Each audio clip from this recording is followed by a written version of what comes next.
Zeena, welcome to the show. Thank you very much, Christy. Thank you for inviting me. Let's talk about your memories of Kenneth Anger. Yeah. Do you remember when you were first aware of him in your life? Well, actually, he was a presence in my life going back so far that I don't have a memory of when he first appeared on the scene in my life. Mm-hmm. But I can tell you a funny anecdote about how he became my godfather, because that happened later. That happened around the time, let's see, the year would have been whenever the film The Godfather was released. 1972. Okay, good time. Yeah, because that was a good year, because that was when a lot was happening in Kenneth Anger's life. And he knew Francis Ford Coppola. I don't know if you know that. Oh. And he was, sort of in the San Francisco scene, filmmaker scene. He was kind of drifting out of the Zoetrope studios and drifting out and had connections with another producer called Tom Luddy, and there were a number of directors and producers that Ken knew in the San Francisco Bay Area. When The Godfather came out, because of Ken having known people who worked on The Godfather, and I guess he sort of got it in his head that not that Ken is at all like Marlon Brando or at all like that character, but he sort of got it in his head that he would really like to be a godfather. and I remember when he said it to my father. And before I finish this anecdote, I want to give you a visual to have in mind when I'm discussing Ken. Okay. Because probably for me, comparable way of visualizing him at that age, at that time, and in the environment of my family, with my father and mother and the kinds of people that were around then. If you can imagine Blue Velvet, the film Blue Velvet, and yes. You know the Dean Stockwell character. Okay. Yes. That is how I remember Kenneth Anger. And in relation to the Frank character, the Dennis Hopper character, which doesn't look anything like my father, but he behaves in a similar kind of way that my father behaved in those days.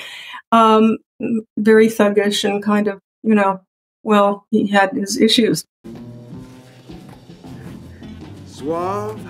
God damn, you're one suave fucker. You want some beer? Of course, Frank. Darling, could you bring some glasses? And we'll have a beer with Frank. Thank you. Please sit down.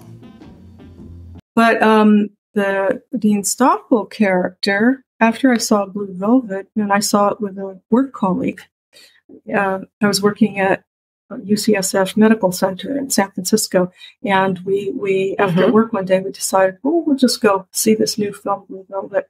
This is a digression from what I'm telling you about how I became his goddaughter. But anyway, we went to see Blue Velvet. And after we saw it, we came out of the theater, at the cinema. I said, what'd you think? And I was sort of grinning. And she said, my God, that was horrific. And I was like, really? And I said, I thought it was hilarious. It was just like the way I grew up. These people are just like the characters from my life. So, and I was specifically thinking Kenneth Anger, because that Dean Stockwell character, his behavior just nailed my memories of how Kenneth Anger's behavior was around our household. Okay. So if you have a kind of visual of that performance, that would be a very accurate way of understanding my memories of Kenneth. All you have to do is superimpose Kenneth's face over. Although, the way Dean Stockwell's expressions and his mannerisms, I'm not entirely sure that he didn't pattern that character after Kenneth, even. Because David Lynch is inspired by Anger's films. Yeah, he has mentioned that. Which is nice, because not everybody who's been inspired by Kenneth Anger's films do acknowledge that. So he's one of them who has. So now, to go back in time, with you having that visual image of the Dean Stockwell character from Blue Velvet, Kenneth was kind of dancing around the kitchen saying, stomping his foot, kind of in a sassy way, saying, I want to be a godfather. I want to be a godfather.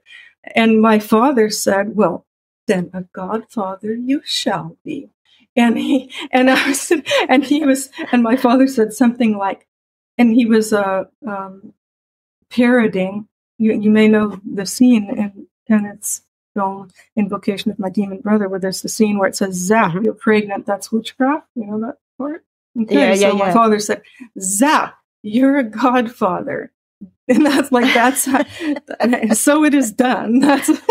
And it was a totally spontaneous thing. And then he's like, yeah, he's like shaking his little pitchfork, and yeah, I'm a godfather. That's amazing.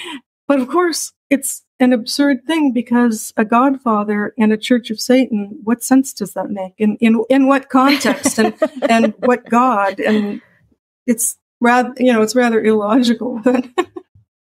But that's how it happened. And for all right. Forevermore, he was my godfather.